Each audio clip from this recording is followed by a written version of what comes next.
Yo, how's it going, everybody? Welcome back to the channel. So today we have a lot to talk about. Two different situations involving the same person, obviously John Jones. Let's go ahead and react to this first clip because I think it's pretty interesting. Of course, we know that Tom Aspinall is really pushing for that John Jones fight, and he's pretty much trying every single tactic to try to get John Jones to say yes. I think that this one that he's pulling right now is poking a little bit at John Jones' ego by publicly saying that John Jones is absolutely scared to face off against Tom Aspinall. Is John Jones scared to fight you? Yes, absolutely. I mean, the thing with John is conning the public, man. Whoa. And Logan Paul, it's his favorite fighter. Yeah. Oh, is it really? Well, yeah. Listen, I mean, he's definitely top three. He's definitely top three. Absolutely. I'm not disputing that he's an amazing fighter. I think the fact that he didn't want to fight Ngannou for 3 years, and now he's not wanting to fight me for over a year. And he just, the way he manipulates the media and the public is super smart. I'm not taking anything away from him. But do I think he's scared to take the tough fights at this stage in his career? Absolutely.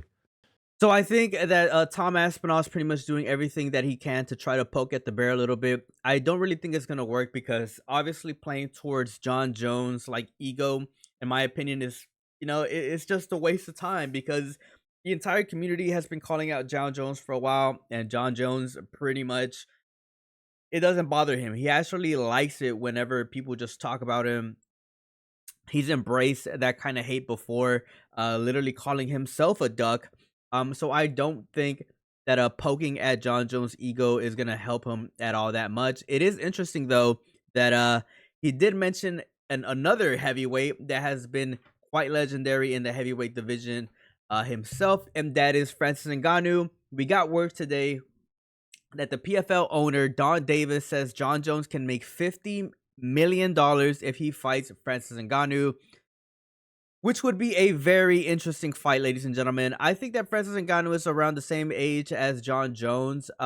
We all heard John Jones say that he would like to fight fighters that are around his same age and that have a crazy good legacy. I think with John Jones, fighting Francis Ngannou would be a fight that makes sense because if the UFC aren't matching at least $50 million right now, in my honest opinion, I feel like John Jones might leave the UFC, vacate it like he promised he would, and we'll probably end up seeing Tom Aspinall fight somebody else for that vacant heavyweight title, and he might actually go to the PFL and get a $50 million paycheck to fight Francis Ngannou. Francis Ngannou, like I said, is around the same age as John Jones, has a really, really good legacy in the heavyweight division. If John Jones were to beat him, it would look good for his legacy as well, which is something that John Jones has been pretty adamant about doing at this point in his career. He doesn't want to fight any new up-and-comers.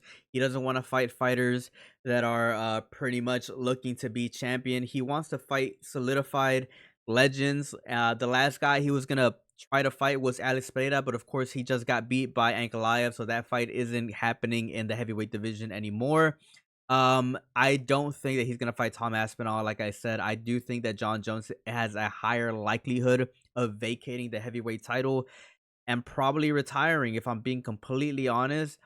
He did come out and say a couple of days ago that he would need like a 6-month training camp if he were to fight Tom Aspinall. I don't think I'm buying it. I'm really thinking that John Jones is just trying to troll Tom Aspinall at this point. Don't really see why he would need a 6-month training camp to prepare for someone like Tom Aspinall. Tom Aspinall is a very dangerous guy, but at the most a 3 months training camp would be enough. Whenever you start pushing it past that point, there is a big risk for injury, and I just don't think that John Jones would have realistically a 6 months training camp. That's extremely long for a professional bout. But having this fight in the trading cards for John Jones is going to be completely freaking interesting. We'll see whether or not John Jones accepts the paycheck that the UFC is offering him right now for Tom Aspinall, or if he goes along and fights Francis Ngannou for 50M. That would be absolutely insane. Right now, the UFC probably is going to try to match this. We don't know. We don't know what direction John Jones is headed towards, but whatever does happen, we are going to be reporting it on this channel, talking about it down in this channel. So make sure you guys subscribe to the channel, leave a like, leave a comment. It would definitely help me out a lot. Let me know what you guys think about all the information that I presented in today's video. As always, it's a pleasure. Peace out and have a good one.